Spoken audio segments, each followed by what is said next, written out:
Good. I see a lot of names I recognize and a lot of names I don't, and that's wonderful. That's wonderful. So my name is Jacek Spendel. We do not start yet. Oh, hi, Ken. We will start our second Liberty International's discussion panel on the world after COVID-19 in 3 minutes.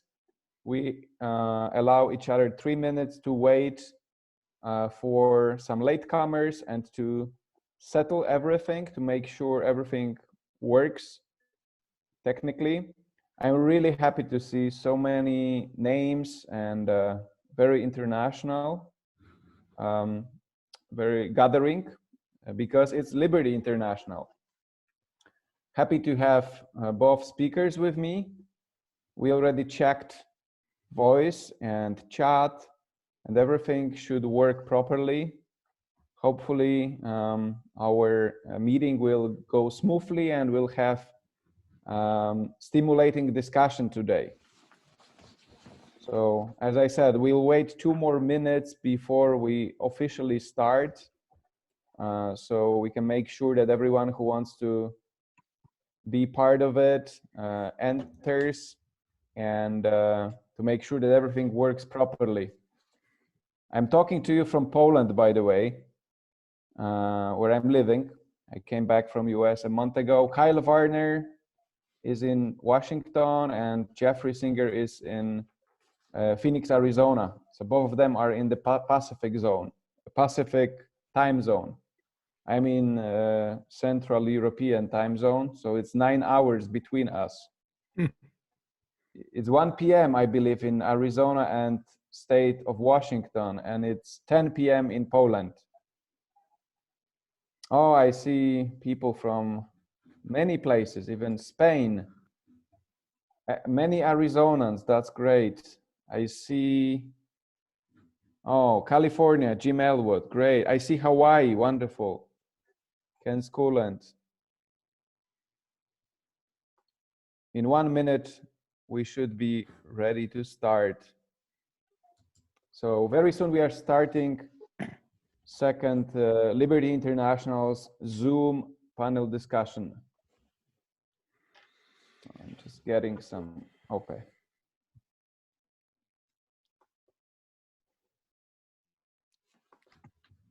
In 1 minute we'll be starting. Okay.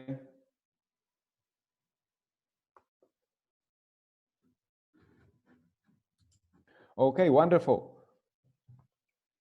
Hello, ladies and gentlemen. Good evening if you are in Europe. Good afternoon if you are in the United States. Probably good morning if you are even further. Hawaii, part of the United States. Aloha to Hawaii. Welcome, world. My name is Jacek Spendel. I am president of Liberty International, and I have a pleasure to host second Zoom panel discussion on liberty and the world after COVID-19 or during COVID-19. We talk about pandemic and how it changed our world. Today I have 2 distinguished guests, great medical doctors, but also staunch and active libertarians. Dr. Jeffrey Singer, who is joining us from Phoenix, Arizona, and Dr. Kyle Varney from Washington, state of Washington, city of Spokane. I will talk a little bit at the beginning about our organization, Liberty International, the hosting organization, and then I will introduce our speakers. So Liberty International is one of the oldest libertarian organizations. The oldest when it comes to the international arena, when it comes to networking and putting different libertarian groups, individuals together, because it was started 51 years ago in 1969 as SIL, Society for Individual Liberty. It merged with Libertarian International in 80s of previous century. It formed ISIL, International Society for Individual Liberty, and since few years ago renamed as Liberty International. It's an organization that advocates ideas of both individual and economic liberty through networking projects, through educational projects, and also leadership projects. So it's not about politics. However, it's very much about ideas and about changing the world to become a freer place. And we also form a vast, strong network for individuals and groups dedicated for liberty, for libertarian ideals around the world. And we see ourselves as a bridge between the Western world and the places and organizations that happen to be in the less fortunate areas and striving for liberty the most. As Liberty International, we have a number of projects that are flagship projects, like the oldest one, which is the World Conference or Liberty International World Conference. We do them since 1982. The first one was in Switzerland, and the last one was in Mongolia in 2019. We do these conferences every year, and they are not only the opportunity to gather freedom lovers from all over the world, but also they really come from different branches. It's intellectuals, business people, freedom activists, all types of different people. And what is special is the atmosphere.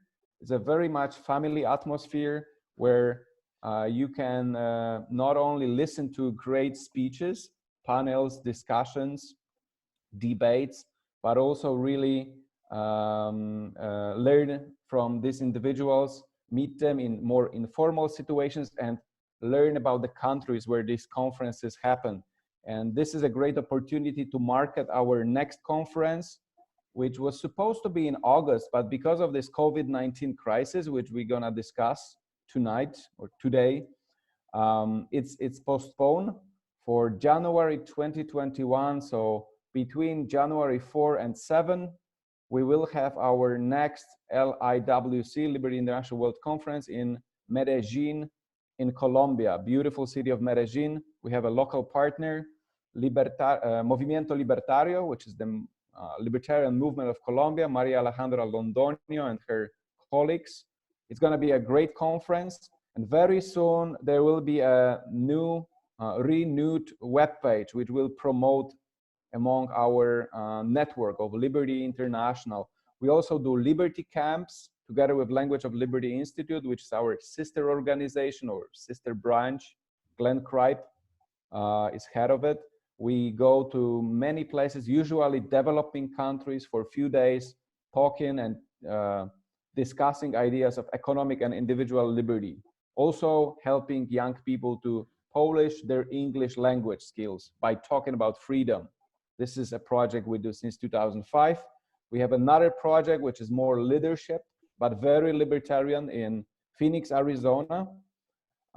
It's called Project Arizona, and Jeffrey Singer, who lives in Phoenix, is a great friend, supporter of Project Arizona, which basically gathers young freedom leaders for the cause of liberty from around the planet, usually less fortunate places. But these are people who already understand principles of liberty, and they come to Arizona for a semester, 3 months, to gather more information about how to effectively advocate for freedom. Because Arizona is a special place where the movement is very strong, the movement is not divided, and has actual wins, gains for liberty.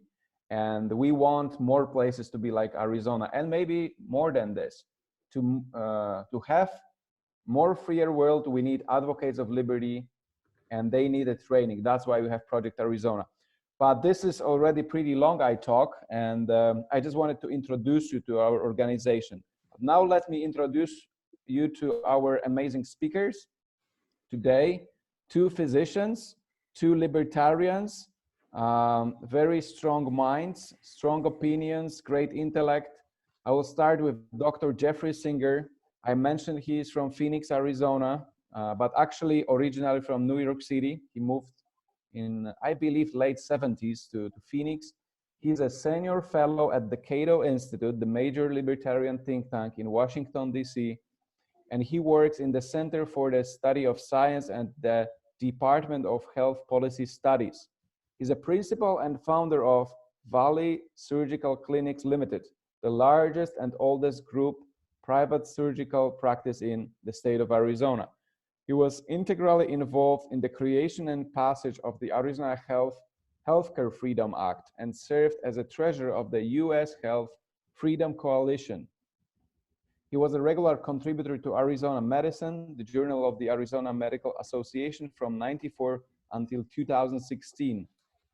He also served on the advisory board council of the Center for Political Thought and Leadership at Arizona State University from 2014 until 18. He writes and speaks extensively on regional and national public policy with a specific focus on the areas of healthcare policy and the harmful effects of drug prohibition.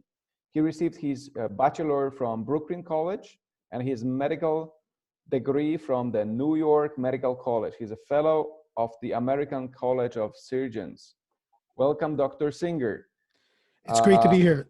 Great to have you. Dr. Kyle Varney, he comes from Spokane, Washington. Dr. Kyle Varney is also Vice President for Latin American programs at our organization at Liberty International.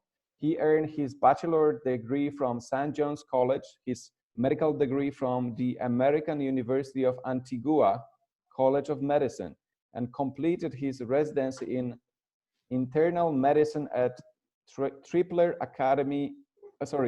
Army Medical Center. He holds board certification from the American Board of Internal Medicine and practices hospital medicine in state of Washington, Alaska, and Maine. A Libertarian Party member since 1999, he has served as the treasurer of the Libertarian Party of Hawaii and currently serves on the board of directors of Liberty International. Welcome, Dr. Varney. Thank you. It's good to be here. Great to have you. Great to have you both. So today's topic, world after COVID-19, Libertarian Utopia or Cyberpunk Dystopia. It was actually, it was proposed by Dr. Singer, and we, that is Dr. Varney, myself, we responded very positively. Interesting topic, especially that we are now in this special time when pandemic is going around the world. In some places it's stabilized, in some places it's still on the rise. It has a lot of it brings a lot of consequences to our lives of every single person. This is unprecedented. And we'll talk about what's going on now and what it can lead to. What I want to just add as a little teaser is that despite both individuals, my interlocutors, Dr. Varner and Singer, are freedom lovers, and they know each other from Liberty International conferences, they have some disagreements. They have a little bit different perspective on this situation. A lot of agreements, of course. So this is a little spice to add for this discussion. But this is enough from me. I already talked more than I should. So I'll start with Dr. Jeffrey Singer and his perspective on this. But before I switch the voice, I should say to everyone that we wait for your questions. They will be gathered by our administrator. Her name is Mandy. She will receive your questions and then she moves these questions to me. So after presentations, I will have a package of your questions to start asking. We have 45 minutes to the end of the program, so enough from me. Dr. Singer. Thank you, Jacek. It's a pleasure to be here. So the title kind of says what we're here talking about: Libertarian Utopia versus Cyberpunk Dystopia. When this thing settles down, what are we going to be left with? And I jokingly, actually not so just jokingly, say to people, my answer to that depends on the time of day you contact me. My mood swings back and forth based upon what I'm seeing. So let me start with the glass half full approach first. There are a lot of really positive lessons that we could learn from this experience that could lead to some really positive reforms in the direction of a libertarian utopia. Of course, utopia by definition is something we'll never reach, but at least in that direction. So for example, one thing that should be obvious, regardless of what part of the world you're in, is that there was a lot of government failure from the get-go. The government failed to inform the public of the severity and nature of the pandemic. We were getting mixed messages in this country, in the United States, and in other countries. First, we were being told it's nothing to worry about. Then we were suddenly being told, actually, it's something we should really be worried about. We see, so the entire one, I think all libertarians would agree, those who believe that there is a role for government, that one of the roles for government is to manage a crisis such as a public health crisis. That is a legitimate function of government. And just from the standpoint of informing the public what it needs to know, it failed. It also, when it finally started to respond, its response was very inflexible and ossified, largely due to a lot of regulations in place. So in the United States and in other countries, we were very slow to get testing out there, which was very necessary in order to be able to decide who has the illness, who doesn't, who needs to be isolated, who doesn't need to be isolated. You need testing to get that information, but because of regulations, in the United States and in other countries, but especially the United States, our regulatory regime is so ossified that it essentially granted a monopoly status to one agency, the CDC, Centers for Disease Control and Prevention. And it wasn't until late February that it became apparent that this monopoly produced test from the CDC wasn't working well. It was flawed. And then suddenly, about 6 weeks late, the FDA began relaxing a lot of regulations in the interest of getting more tests out there. And it wasn't until actually mid-March that they relaxed them enough where they gave individual states the freedom to decide for themselves what tests are going to be allowed. So in addition, we see on the state level a tremendous amount of obstacles, and among them, for example, occupational licensing laws, which I'm sure all of us would agree shouldn't exist. These are basically obstructions to the ability of people to practice a lawful, peaceful trade, and they amount to nothing more than protectionism for certain groups of people who get the laws put in place. Well, this made it very difficult for the free flow of healthcare practitioners to areas where they were needed most. Now, in the United States, many states temporarily suspended some of these occupational licensing laws and granted temporary licenses to any healthcare practitioner licensed in another state to come to help with managing the crisis. But that's just temporary. However, all of us hopefully learn from that occupational licensing laws are a hindrance to the free movement of people to where they're needed, where the market needs them. Many states had restrictions on even how many hospital beds and how many medical facilities can be built. In about 35 US states, there are what they call certificate of need laws. I don't know if these exist in other countries. I think they exist in India. I learned from a previous conference. But you basically have to get permission from a government agency if you want to add beds to your hospital. Of course, that was a big hindrance to getting more beds for expected onslaughts of people. We're also, as a result of our responses to the crisis, we've learned how to take advantages of new technologies such as what we're doing right now, Zoom for teleworking and teleconferencing. Telemedicine has finally gotten recognized. The healthcare profession has been years and years behind other parts of the healthcare sector in utilizing technology. So now to take care of patients, we've engaged in telemedicine, even telepharmacy. There are actually in the United States, and I know in South Africa, and I think in a couple of countries in Europe, there are actually kiosks where a pharmacist is managing it remotely, and you could obtain your pharmaceuticals through a kiosk and not have to go into a bricks and mortar store, which also you can see has, aside from convenience, has social distancing applications. So, and then education. So many places in the world have canceled the school year, and parents are finding themselves suddenly having to engage in homeschooling and finding all of the resources available to do that have been available to people who had been homeschooling before. So I think there are a lot of positive lessons in here, including the benefits of homeschooling.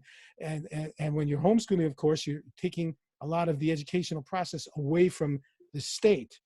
We're also learning that one size does not fit all. So where certain public health measures may work in a hot spot like New York City, they may not really be necessary or applicable in a quiet spot like Wyoming.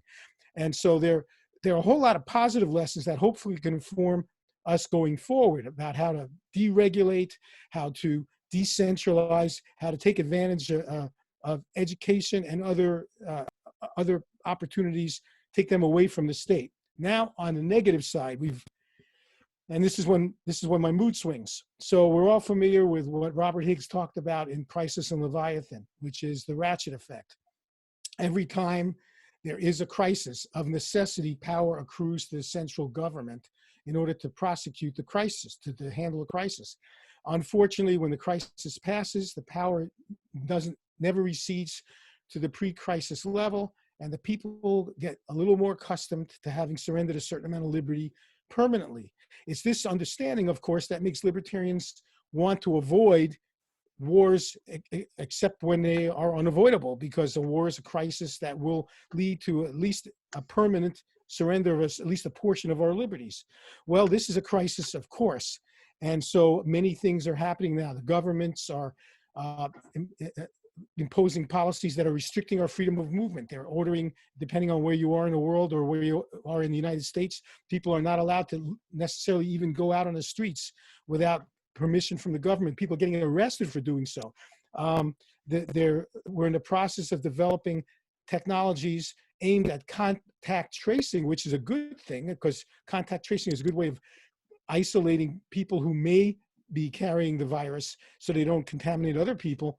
But there's always the risk that the technologies that we develop to enable contact tracing can be used for nefarious means by governments to be able to keep track of everybody at all times, as we're seeing happen, for example, in the People's Republic of China and in other countries. So there's a real potential for the technologies that are developed in the interest of contact tracing to stop the spread of disease could then morph into, unless strict controls are placed on how they're developed, they can morph into ways of completely keeping control and surveillance over everyone's individual life.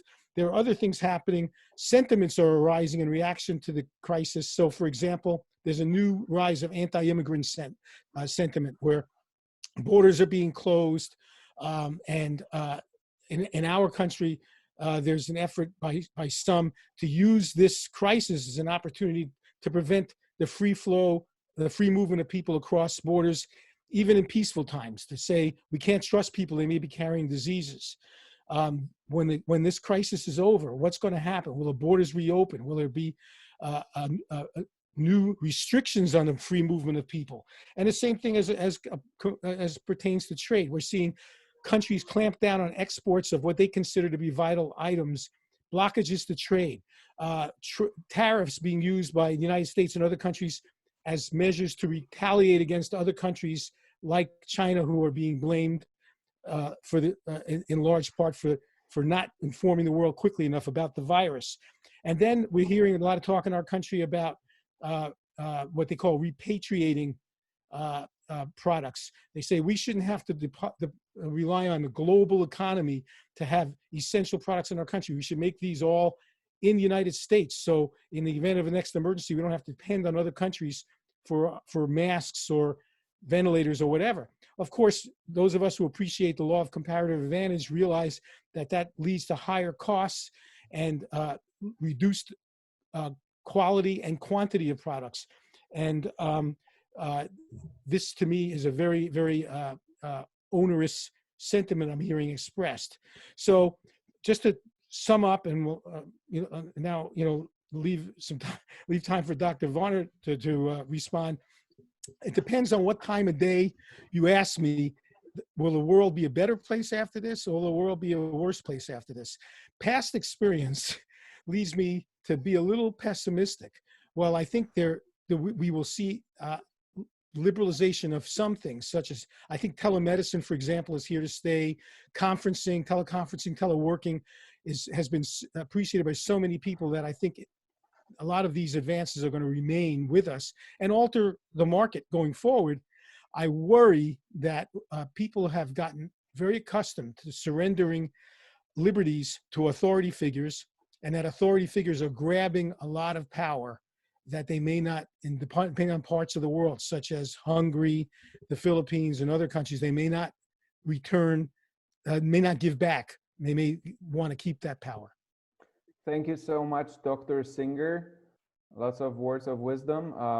Dr. Kyle Varney will come next. I just want to tell you that he has a very special perspective, as he's not just a person who has a lot of good thoughts on the situation, but he actually saves lives of COVID-19 patients on daily basis in Spokane. And we are very, very thankful for this. Dr. Varner, the floor is yours. Well, thanks, Jacek. Whenever we look at a crisis, it can be really easy to get discouraged, to think negative thoughts, and that's certainly the case here. But I would remind everyone that it's very clear when you look at human history that the arc of history trends towards liberty. That's very, very clear to me. For example, slavery used to be an accepted practice in the United States or in the world for most of human history. Human beings owned other human beings. Today, it's unthinkable. It used to be that people believed very firmly that the government power came from God in the form of a king. That's no longer the case. And it's a long fight. And, just as the stock market over any large period of time is always going up because of economic growth, you still have bear markets. You have advances for liberty and retreats for liberty, advances and retreats. But liberty has marched forward in some tremendous ways over the last 100 years, and it's endured crises far more severe than this. We are freer today than we were prior to World War II, for example. We are freer today than we were prior to the Spanish flu pandemic. We're freer today prior, I would argue, than we were prior to September 11th in the United States, although not everybody would agree with me on that point. But the point is that the general trend, I think, will be unaffected by this. It's like investing in a bear market, knowing that a bull market is coming later. But what's coming in the near term? That's a bigger question for me. We are seeing some bad things, right? We're seeing restrictions on immigration, restrictions on the movement of people. We're seeing people talking more and more about raising trade barriers under the auspices of repatriating our supply chain. We're seeing a lot of illiberal sentiments flare, but they were flaring before the pandemic. And we're seeing opportunities for authoritarian politicians to consolidate their power, as we're seeing in Hungary and the Philippines, or attempts in Venezuela. So there's a lot going on against liberty right now. But there's also some really hopeful things. So one of my biggest criticisms in the field of medicine, of medical science, is always that we move so slowly.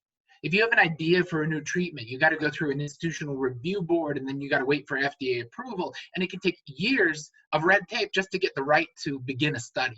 And we've shown during this pandemic that studies can be initiated very quickly. I'm participating as a research subject in a study of hydroxychloroquine. This is my little bottle from the study. So because I'm high risk to get COVID-19, because I'm a doctor treating COVID-19 patients, I'm taking this medication. This may be hydroxychloroquine, or this may be folic acid, a placebo. I don't know which, but I'm taking it And then I'm reporting to the University of Minnesota every week about whether I've had symptoms, whether I've tested positive, whether I've been hospitalized, all this stuff. And there's thousands of other healthcare providers and other high-risk people involved in this study. This study is conducted completely online. I never had to talk to anybody. I never had to go into any office for tests, and they sent me the medication by FedEx. And it was stood up so quickly after this pandemic started. And pretty soon, I would imagine within a month or two, they're going to have results of this study. And they're going to have accomplished it for a fraction of the money that it took to conduct the study in a traditional way. And we're going to finally have an answer. Can hydroxychloroquine prevent COVID-19 infection, or can it reduce the severity of COVID-19 infection if you're taking it before you have it? We don't know the answer, but we will. Remdesivir has, at this point, been demonstrated to have an effect that it's beneficial to the COVID-19 patients. The magnitude of the effect is still up for debate, but that's because clinical trials, high-quality clinical trials, were stood up and executed in record time, and that's because there was a lot of cutting of red tape. So I think the scientific community finally is going to see the tremendous price we pay for red tape, because it's a price that, yeah, we pay in money, but we also pay it in lives. COVID-19 is an emergency, but every disease is an emergency if you have it and there's no effective treatment for you. And so I think we're in a really strong position to advocate the advance of medical research. And the freeing of medical research. And I'm very hopeful that we're going to see a proliferation of clinical trials that wouldn't have been possible under the old regulatory regime, but that are going to enhance and extend human life in so many areas. So that's something I'm really, really hopeful about. I agree with Dr. Singer regarding things like telemedicine. I've practiced a lot of telemedicine, and there are a lot of regulatory issues that get in the way of good telemedicine practice, and those have largely been stripped away. In medicine, we have a medical legal concept we call standard of care, and because of the pandemic, that's really evolved to permit a lot more remote care. And that's going to enable competition among doctors and healthcare providers. It's going to be a greater access to healthcare and lower costs. Does it solve America's healthcare problems? No, but it does make a lot of things better, and I'm really encouraged by that. Ultimately, it's my belief that, and this is true for the entire world, the US and the entire world, that how we go forward after this pandemic is going to have a lot to do with the dominant narrative that emerges. If the dominant narrative is that the government protected us and used their power to shield us from a civilization-ending disaster, the result's going to be incremental growth in the power of the government and incremental loss of liberty. But if the dominant narrative that emerges from this is that the government put a ball and chain on the ankle of all of the private sector industries that were capable of responding, from PPE manufacturers to test makers to medical device and drug manufacturers, if the dominant narrative is the government was the obstacle to an effective response, and that the ultimate triumph, and I'm absolutely certain that ultimately we will triumph thanks not to government but to science, and if you ask me, it's probably going to be via a vaccine made by a company named Moderna. But the ultimate triumph was due to individual scientists and private enterprise coming together and creating new cures, new vaccines, new treatments. We're in this situation all over the world right now where more and more we're arguing about whether the private sector and profit are moral and good or evil and bad. And I think if the dominant narrative that emerges from this is that what got us through was our strong private sector, our heroic entrepreneurs, and our amazing scientists, that's going to set the stage for public policy debate going forward to be much more libertarian in nature and to have a much more libertarian conclusions. And so that's what I think we really need to do. And how do we do that? Well, I think it starts with think tanks. It starts with places like the Cato Institute, and it starts with organizations like Liberty International, who have to be communicating that message, that the private sector is the way forward. The private sector is how we solve these problems. And when we are able to free the private sector, we can see amazing things happen. And when we don't free the private sector, we see situations like in the US where we basically didn't have testing for 6 weeks, and we had tremendous exponential spread of the virus during that time, primarily due to our ignorance of who had it, and that was completely unnecessary. So we're paying the price for that still up till this time, but we've cut a lot of red tape and we're moving forward in the right direction. If I could just say something, Jacek. Yes. Kyle, it's interesting you were talking about how we were able to, streamline the FDA regulations. I think there's one theme that should be obvious to all of us who are familiar with, libertarian thought that runs throughout this whole exercise, this whole pandemic, which is the seen versus the unseen, as Frederick Bastiat once famously wrote about. So one of the reasons why in the United States, it takes on average 12 years for a drug usually to get to market is because of the incentives that are in place. So if you're the FDA commissioner, if you approve a drug too quickly and there are some deaths or other bad side effects as a result of it being approved quickly, that is seen. And then of course it gets a lot of press and the Congress wants to, have your head on a platter. What is not seen is all the people who died or suffered while waiting for that drug to finally be available to them over those 12 years. And it's the same thing that's happening now as the debate is beginning to really rage as to when to end the lockdowns and how long to continue the lockdowns, because a lot of the public health policies that are put in place in the United States and much of the world are sort of top down, where in the case of United States, governors are imposing policies on states. In some other countries, it could be the prime minister. But when you have top down, when it's time to relax some of those policies, what will be seen is the increase in cases or deaths that follow after the policies are relaxed.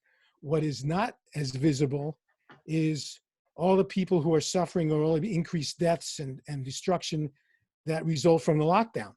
And so the incentives that are in place when you have a centralized decision maker, whoever that decision maker may be, regardless of political party, regardless of personality, the incentives actually favor the decision maker when there's only one decision maker, erring towards the side of overcaution, because that decision maker has less of a downside by doing so, which is an argument for decentralization and using local knowledge. Thank you. Thank you, Dr. Singer. Thank you, Kyle.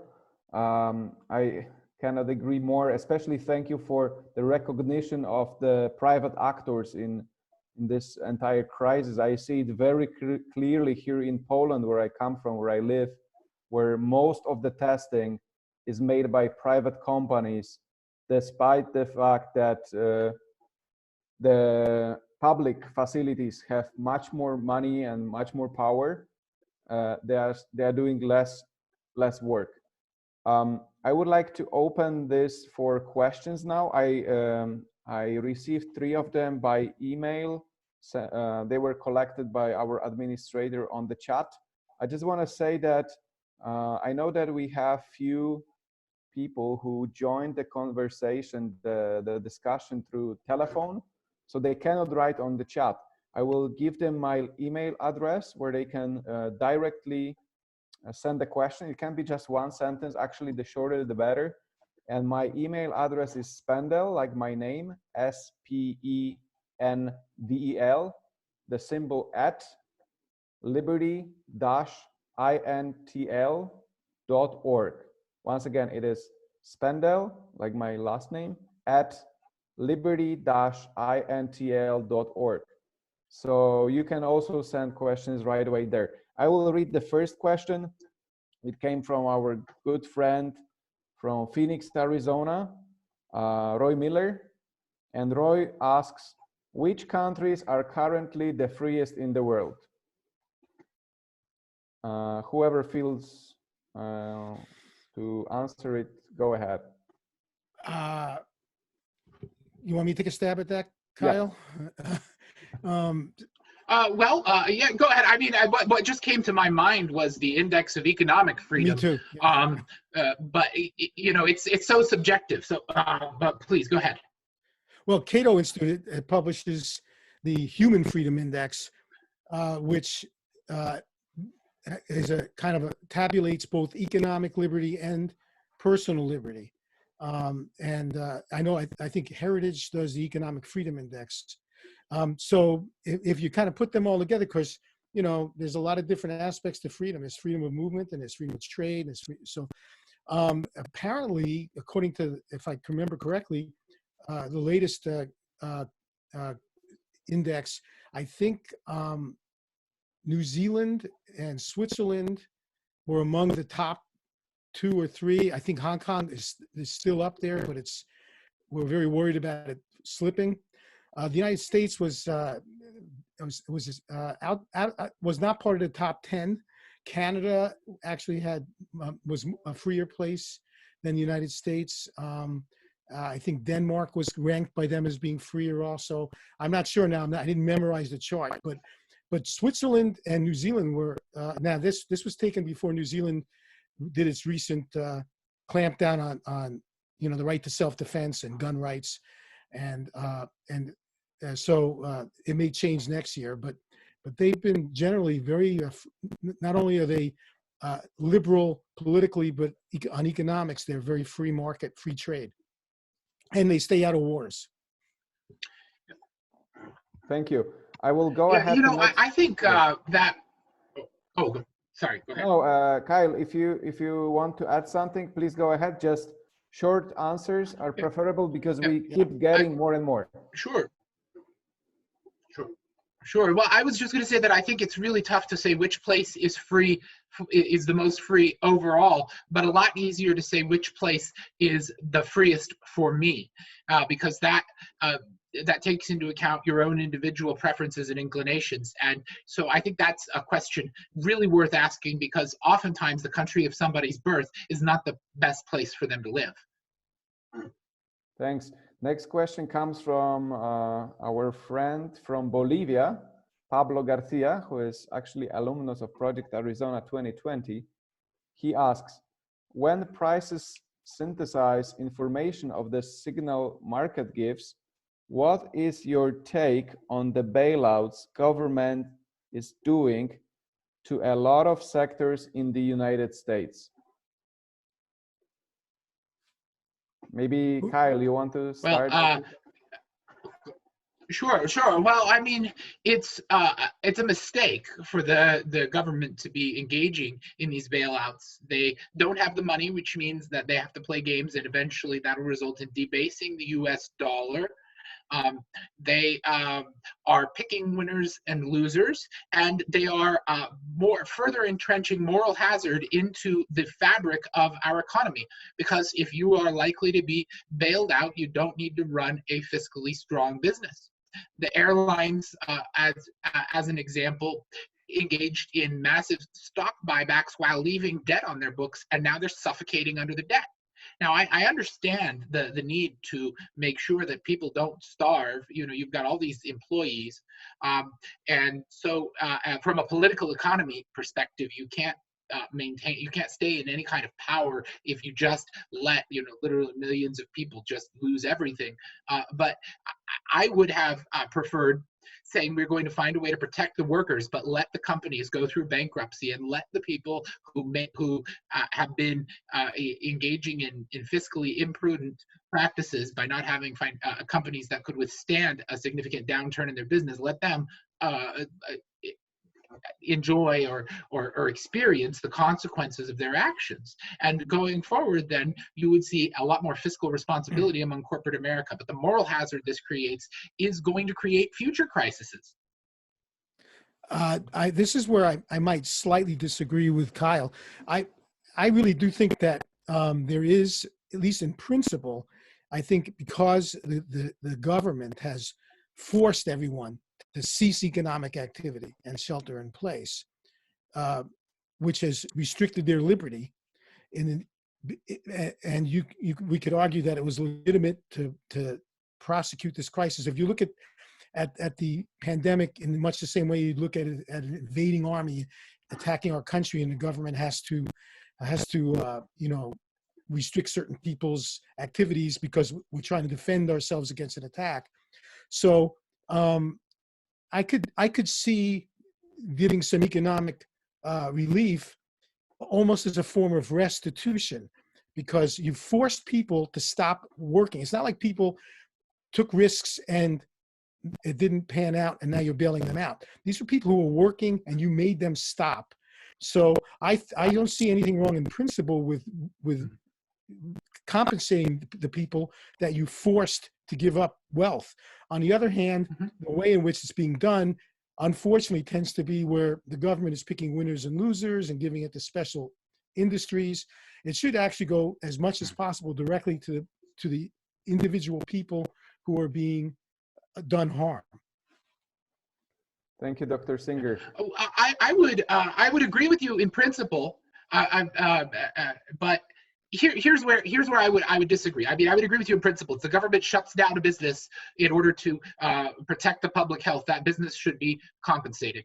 But the reality of the current situation is that the majority of the businesses shut down, and certainly I think all of the businesses that received bailouts, or at least the airlines, couldn't operate profitably under the current situation, no matter what. If you're an airline, regardless of what the government does right now, the reality is that the market is not there for flights. People don't want to fly. And so the airlines were going to have tremendous losses no matter what. So it's hard to tease apart, right? What is the result of government lockdowns and what's the result of people's behavior in the face of this pandemic? I think most restaurants and bars that have been shut down across the United States probably haven't actually been harmed by the government in the way they think. Most of them probably would have been shut down by the economics of an 80% drop in business, meaning that they could no longer operate profitably.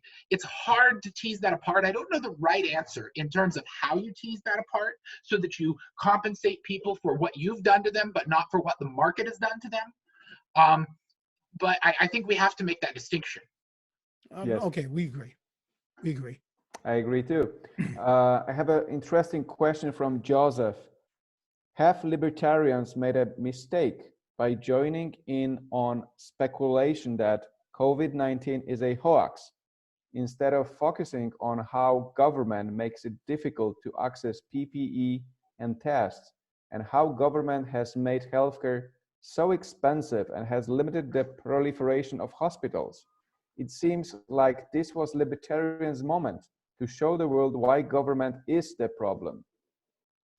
I agree completely. I don't think it's, first of all, I don't think anybody who is, paying attention to the science would call it a hoax. Reasonable people can get into disagreements regarding how deadly it is and about the best public health measures to be implemented in order to deal with the COVID-19 pandemic. But to suggest it's a hoax actually is very harmful to your own credibility. And I agree completely. I think this has the potential. This is what the title of this of our event is about. That this has the potential to be a libertarian moment. There's so many examples we have seen one after another of how government and regulations have gotten in the way of a flexible, rapid response, and that's what the focus should be on. Because if we'd like it to be a libertarian utopia and not a cyberpunk dystopia, that's where we should be putting our energies, not into any sort of conspiracy theories or anything like that.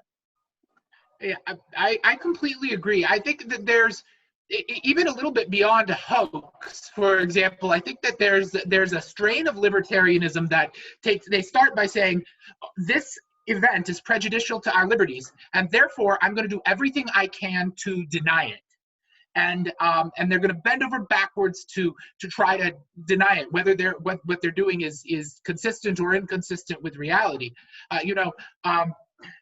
One example of this I thought was really amazing was Jeffrey Tucker recently wrote an article where he basically said Woodstock was held during a pandemic and that was a good thing. And I read that and I thought, so you mean because they couldn't identify the people who were killed as a result of that, and those people were just forgotten that this was just a great thing? It struck me, and a lot of stuff that's been coming from him, but also from other kind of that corner of libertarianism, has really struck me as just this idea of denying the problem. I don't think that's right, and I don't think it's helpful to the credibility of libertarianism as a whole. We have to go forward with understanding the reality of the situation and pointing out how government has made it worse and how the private sector can make it better. Thank you, Kyle. I have another question from David. Experts say that high rates of testing can help prevent the spread because it increases individual awareness and prompts infected people to take precautions even if they are asymptomatic. However, the CDC, FDA, and Trump administration have made it essentially impossible for individuals to access tests legally without going through government. If COVID-19 tests are about as legal as marijuana, what can individual state governments do to encourage increased testing? I got the answer to that one. First of all, you're right that it's I'm clearly not a fan of Trump, but to say the Trump administration made it illegal, actually it was the Food, Drug, and Cosmetic Act of 1938 that made it illegal, and then all of the amendments that came thereafter. So, but fortunately, in March 16th, to be exact, the FDA, realizing how bad things were getting, officially said that states can decide what tests are going to be allowed within their own states, within their borders. And many governors then started taking matters into their own hands. So to this day, there are many states where tests are being done and allowed that haven't even gotten FDA approval because within the states, they're being allowed. For example, a couple of weeks ago, the governor of Maryland, Larry Hogan, met an airplane coming in from Korea at Baltimore Washington Airport carrying 500,000 test kits made in South Korea that were being used in South Korea, and he's having them distributed in his state of Maryland. These are tests that are not FDA approved. These are tests from other countries. So I would argue that even though this is a temporary measure, emergency measure that the FDA put into effect, the governors should jealously hold on to that and not want to give it back, because this is decentralization. This is a step in the direction of allowing more people the opportunity to use tests, and hopefully they should do this with drugs as well, not just tests. Now, as a matter of philosophical principle, I believe that every person has the right to self-medicate and the right to self-test, because of course one goes hand in hand with the other, and you shouldn't have to get permission from another adult that is no more sovereign and autonomous than you are to be able to do that, as long as you're not hurting someone else. But unfortunately, this is the regulatory regime we have in pretty much all of the world. Agreed.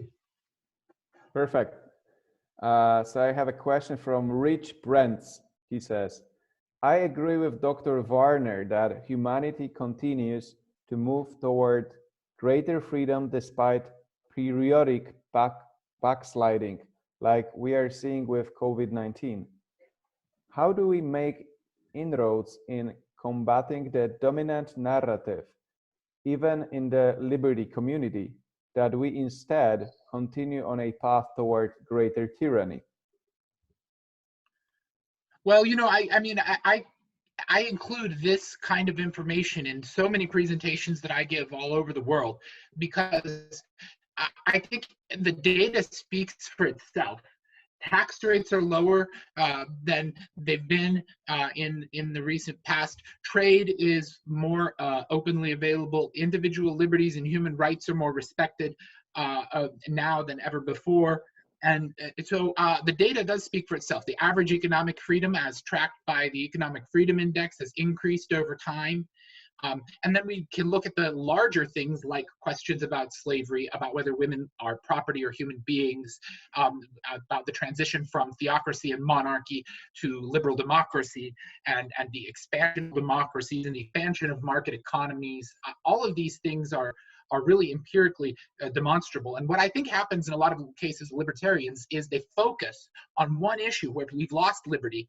And they're laser focused on that because they're a good activist who's really working hard on that, but they forget about all the other areas where we're gaining liberty.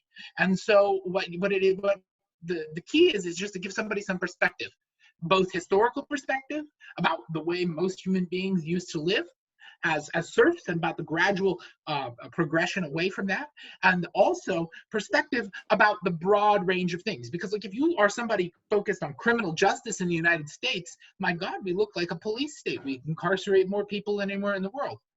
But if you look at the overall picture, you realize that we're a lot better off than we've been than we've ever been. That would be the argument that I'd make, and it's all about perspective, both historical and the broad picture of our overall lives. Well, I'd like to just put a little bit of a damper on that. In general, I agree completely. The world has never been freer than it is today. People like at the Cato Institute, like Marion Tupy and Chelsea Follett, have done a lot of work on this, and I invite you to visit the Cato Institute's website about this.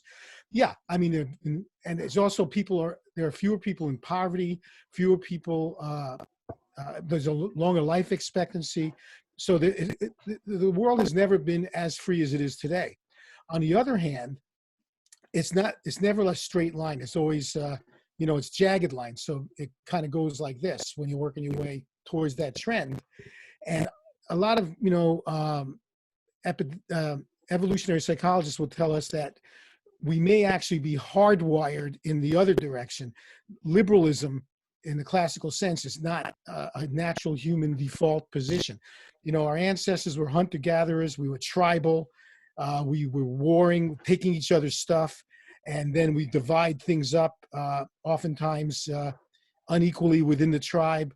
And so our natural wiring is sort of to want to revert to us versus them, to nativistic tendencies, and to to authoritarianism. So we need to constantly work at fighting those tendencies. And even though things are better than they've ever been before, we should not at any time get complacent. We have to fight to keep it that way and to improve upon it at all times. I cannot agree more. I agree with you completely in that regard. Yes, and on the chat, I mentioned the website, humanprogress.com. This is basically Cato Institute's project led by Marian Tupy, who was mentioned by Jeff. Amazing stuff, and these are the positive signals that we all should read, that the world is actually moving towards more freedom in many aspects. Of course, there are some negative aspects as well that we should be receiving and commenting and challenging, but let's have both eyes open. The world is not as bad as we sometimes paint it. Okay, coming back to questions, we have Ken Schooland, our vice president from Liberty International. He asks, how good is the notion of herd immunity for protecting society?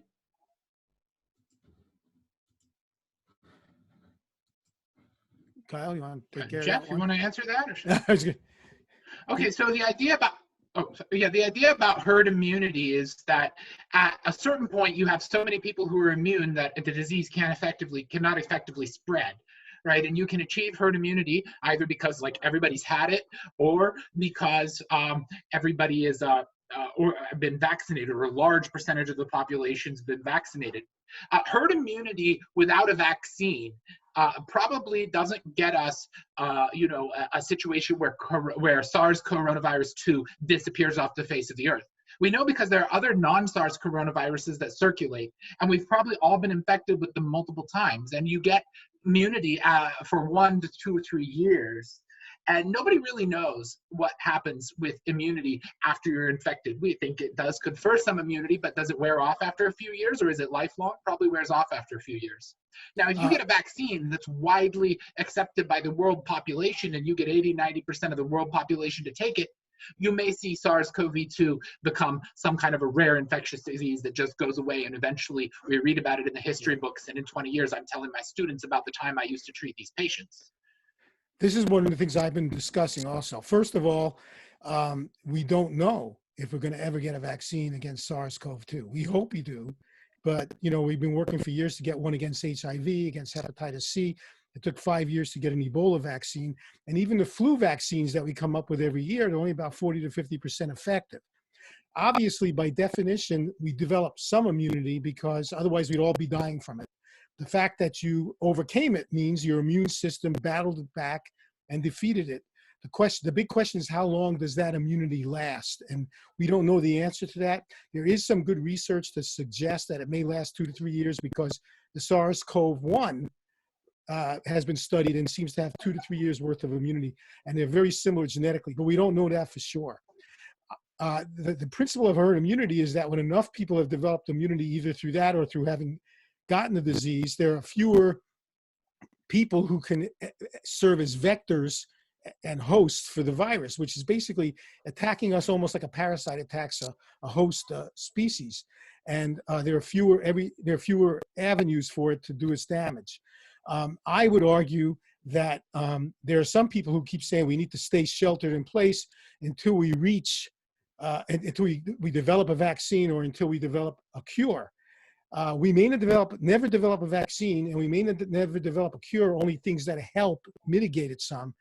So I don't think that should be our approach. Our approach should be harm reduction, just like we practice when we deal with people who have substance use disorder and people are using drugs in the black market. We try to reduce harm. So I think we should focus our efforts at protecting those most vulnerable and allow the rest of society to learn how to adapt to the presence of this virus, because this virus is going to always be with us. And if we wait until it's gone, not only may that never occur, but you may not want to come out of a shelter when that happens, because it could look like a Mad Max movie out there when that finally comes. I agree with you. We have to learn how to live with this virus, and that means taking a harm reduction approach. That's extremely important, because otherwise deaths of despair, as they call it, will far outnumber deaths from coronavirus. But I'm more bullish on a vaccine than you. I'm really excited about Moderna's mRNA vaccines, which is a new vaccine technology that I'm really hopeful is going to show effectiveness. Basically, they've shown that their vaccine is capable of inducing an antibody response. And now the real question is going to be, does that antibody protect against COVID-19 infection? That's the question we don't have, but the answer is, in my mind, is probably it does. So I hope you're right. I'm really bullish about a vaccine. Right, but I don't think you could make long-term plans based on assumptions. You just have to. No, you can't. What you know. You can't. You can't make long-term plans, and we shouldn't be trying to keep the economy shut down until that vaccine comes out. The idea behind a shutdown was to prevent a humanitarian disaster because our hospitals were overwhelmed. We've now had the time and the experience to know that we are not at risk for that, at least in the vast majority of the country. And so it's time to really step back and say, what are we accomplishing by continuing to have shutdowns? And I think there's an argument to be said for large gatherings that represent high risk of lots of people getting sick. I think there's a big argument for things like a lot of precautions involving nursing homes. But should the barber be able to cut hair? Well, my answer is, yeah, he should probably wear a mask and wash his hands, but yes, the barber should be able to cut hair. Jacek, we don't disagree. You said to the viewers that I don't see any area. There may be minor little subtle things here and there, but I think we generally agree. Because conversations bring people closer together, especially like-minded people. Gentlemen, I wanted to ask you, would you be okay with 10 minutes more? I know that technically we should finish right now, but I got a number of questions. I cannot read all of them, but maybe a few more. Is 10 minutes okay with you? That's fine with me. It's fine? Mm-hmm. Perfect. So I also asked for brief answers. Maybe we can take a few more. Okay, next one comes from David Mason. Post-COVID, what government agencies, programs, and regulations will be the low-hanging fruit for our efforts to have them abolished forever? I got a couple real easy low-hanging fruit. First of all, telemedicine. I think this has a real chance for transpartisan, trans-ideologic reforms. Everybody has realized now the advantages that telemedicine provides. And I don't know how it is in other countries. I know in the United States, one thing that stands in the way of that is occupational licensing laws. So that, for example, in my state of Arizona, I could practice telemedicine within my state, but a person cannot access telemedicine from healthcare provider that's not licensed in this state. And that's actually a trade barrier, and it's ironic. So for example, I could get in a car and drive to Los Angeles to see a specialist there who, because let's say I have some very esoteric problem. But then if I want to follow up with that doctor for a very brief visit through telemedicine, I'm not allowed to unless that doctor has a license in Arizona. I have to go back to California. So there is legislation that has been proposed. It's being considered in Congress. It's a simple fix. Define the locus of care as the state in which the healthcare practitioner is licensed, as opposed to the state in which the consumer resides. There's free trade within all 50 U.S. states, except when it comes to things like healthcare. Then you have to be licensed within that state. That's a trade barrier. Obviously, that's still surrendering to the occupational licensing regime, so it's only an incremental improvement. But that's low-hanging fruit that I think can get a lot of bipartisan support, because everybody realizes the advantages of telemedicine. Same thing with occupational licensing laws. I think there's a scope of practice laws where the ability of different medical specialists to practice to the full level to which they're trained is restricted by different state laws. There's opportunity for those kind of things to be improved. Obviously, that's not as good as we libertarians would like it to be, but it's a lot better than the current regime. I would just add that I think another piece of low-hanging fruit is a proposed federal law called the Prime Act. Right, what we're seeing right now is a big breakdown in the industrial supply chain of food in the United States, because these large slaughterhouses are like petri dishes for the virus. Workers have to yell, they stand close together, it's cold, so the virus just sticks around. And so there's a bill being proposed in Congress right now that would allow local slaughterhouses and local farmers to basically process their animals locally and sell their meat locally. And this would be a tremendous boon to local agriculture all over the country. I'm a big fan of the farm-to-table movement, people buying their food directly from ranchers and kind of bypassing the industrial food supply chain. I think it's healthier. And I think that we could see a big movement away from these industrialized farms, which exist, I would argue, primarily because of regulation, meaning that economies of scale trump diseconomies of scale in that regard. But I think we could see a big move towards more local agriculture, higher quality meats, and less industrial food, as people see the price we pay for the regulations more obviously in the form of shortages of hamburgers at Wendy's, like they have going on right now. I agree. And then the one other thing is on the testing end of things, just like a very popular bipartisan legislation that passed a couple years ago called Right to Try. Well, we also have a right to test, and the temporary granting of authority to the states by the FDA to allow them to decide what tests are going to be allowed within their own borders. I think the states should fight to not give that back, and they could do that in the name of people's right to test. Now, still, it's really not fully your right to test, because you still have to get the state in which you live to approve the test that you want to take, and you shouldn't even have to do that. But again, it's moving things in a more pro-freedom direction. Thank you. I have a question from John. Individual states are considering passing laws that would give civil immunity to businesses whose actions result in the spread of infection. Is it libertarian to limit civil liability in this situation? That's interesting. I just got off a Zoom conference about 2 hours ago with my colleagues at the Cato Institute, and this came up. This is a tough one, because you really don't want to take away what's basically based in common law, the right of people to be made whole when negligence has been perpetrated against them. So it's kind of it's a very thorny one. It's one of those kind of issues that I imagine it's not clear. It's muddy. There's going to be a lot of arguments among libertarians. On the one hand, you don't want to allow for frivolous lawsuits that don't allow businesses to operate anymore. But on the other hand, you also don't want the moral hazard of encouraging employers to not have any concern for the safety of their employees because they don't have the right to sue for redress. So it's a tough one. I don't know the right answer that would strike the right balance.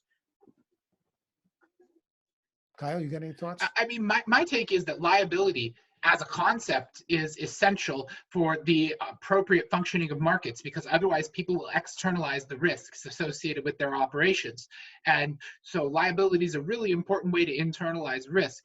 And if we want to talk about opening up the economy, one of the ways we can ensure that businesses don't externalize the risk of virus transmission is that when they've acted in a way that's extremely outside the norm. For example, if you hold a 1,000-person event in one room in July and someone dies from that, well, yeah, you should be liable for that death, for wrongful death, because you've acted with gross negligence by holding a large event of people, and then and if you're not negligent, if you're not liable, you're externalizing the risk to random other people you don't know. Agreed. Next question comes from Rob Duffy. He's from Ireland. His question goes like this: there is a real crisis in sense making, and conspiracy theories are being promoted on many groups as the media becomes less and less trusted by people. What do you believe will be the ultimate outcome from such a proliferation of conspiracy theories across the world in terms of the skepticism toward the mainstream narrative?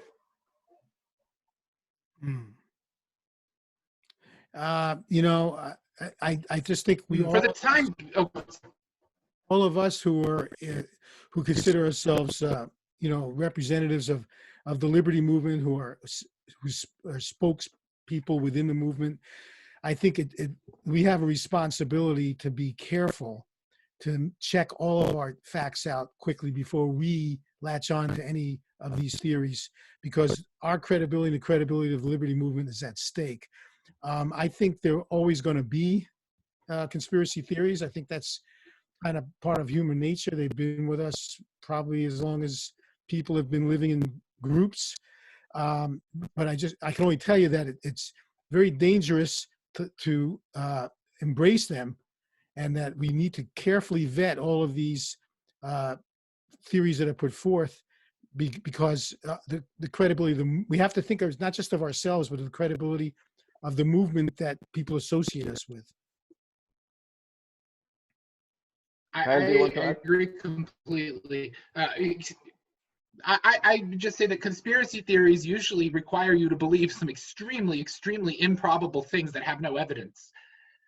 But it's important that we avoid those, and that we avoid association with those who promote them, and that we always check our facts and double check our facts, and that we are credible. Because if we don't present ourselves credibly, we'll never change minds. I have a question from Jose Cordeiro. He says, I live now in Spain, and the current socialist/communist government is using this strategy to talk about nationalizing companies. Even Josep Borrell has said that all of the European Union should nationalize banks and other companies that might go bankrupt. Any comment on this? There you go, the Ratchet Effect. That's what I've been warning people about. That's what frightens me. And depending on the particular country, that may, there's certain places where it may be more prone to happen than others, because some countries have a longer history of free markets and liberalism than other countries. But that's one of my fears, and it's that kind of story from Jose that swings my mood to the pessimism side. Like I say, it goes back and forth. Yeah. Well, Spain's got to watch it, or they're going to end up like Venezuela. They've picked Venezuelan-style politicians, and now they're going to start paying the price. And it really, really breaks my heart. But ultimately, in a way, what you're doing when you elect a leftist government is you're leaving the door open for tremendous, tremendous abuses that dwarf anything that would happen under a non-leftist government, like outright nationalizations of as many sectors of the economy as you can, and expropriations. And I think it's really important for the rest of the world to reject Spain right now. And I'm not sure quite how you do that, but I would argue that when you elect a leftist government, you should become a pariah. And I would favor treating Spain like a pariah at this time. Thanks. It's already 11:15, but I will present one more question to you. This is not the end of the questions, but we have too many of them. But I'll read the one that came from Sue Sisley. You mentioned 12 years getting drug FDA approval. What happened to federal right to try law? That was supposed to fix these unreasonable delays. I am a physician and I have never been able to help terminally ill patients to gain access to unapproved drugs through right to try law. So it seems like another worthless, non-functional law on the books. Sue, you do make a very good point. A lot of it, unfortunately, is more symbolic than anything else, because in order to, under the right to try law, in order for you to be able to try the drug, you have to be terminally ill. You have to have tried every single other drug legally available to you. And then you have to persuade the pharmaceutical company that's in early stages where they've only proven the safety, not the efficacy, to let you use it outside of a clinical trial. So in order for a person to take advantage of the right to try law, you're already starting with a very, very narrow group of people. I mean, there's a very few people who can meet all those requirements. And then you got to get the pharmaceutical company to be willing to let you do that, which is up to them. And a lot of them have been reluctant because of liability concerns. So I really think we need comprehensive FDA reform. And the right to try probably is more symbolic. Unfortunately, is more symbolic than anything else. Kyle, do you want to add anything to this? I don't really have anything to add. I've never been able to use this either, and I view it as more symbolic. Ultimately, we have a lot of issues wrapped up with the regulation. We have an ultra-conservative medical culture. We have different levels of regulation like hospital institutional review boards and ethics boards. It's very difficult to push the envelope in medicine. And I'm really hoping that one of the results of this pandemic is going to be that we open up a little more space for innovators to innovate more quickly. But right now, things are very difficult. I mean, I support right to try laws, but they're not sufficient. They're merely a step in that direction. And in many cases, it's kind of an attempt to use the ratchet effect to our advantage. Let's get a little freedom here, and then let's try to push it a little farther next month or next year. And that's what we've got to do. We've got to push it further. This is just the first step. Thank you so much. We couldn't read all the questions because time is limited. We already extended the meeting a little bit. So I feel sorry for the ones whose questions were not asked, but we still asked them according to the time we received them. Thank you so much. Thank you, Dr. Jeffrey Singer. Thank you, Dr. Kyle Varner. Great conversation. Lots of interesting arguments. I want to thank all the participants. In the peak moment, we had almost 40 of them. And this time it was not so easy because you needed to pre-register and so on. Thank you for your time because it's always more than an hour of precious time. And I hope you will stay with Liberty International. You will take part in another events. We will have another Zoom discussion soon. We will inform you within a few days about next proposition. And as I mentioned before, the Columbia conference, will have its website ready very soon. You will all get the information, and hopefully when the world opens up again, we will be able to continue our traditional activities. And both Jeffrey and Kyle are always very active and helping to put things together, helping us at Liberty International in various ways. Huge thanks for that. And I hope we will wake up soon in a freer world, not only in terms of being free from COVID-19, but also in terms of being freer from government intrusion. So thanks once again. I wish you a great day or evening, depends where you are. It was a pleasure. Thank you very much. Goodbye. Bye. Thank you, Jacek. Thank you. Hey, Kyle, you still there? Yeah, I'm still here. I think we're still live. Are you? Well, let's leave the meeting. I want to call you afterwards. Yeah, let's Okay. leave meeting. Okay, give me 5 minutes.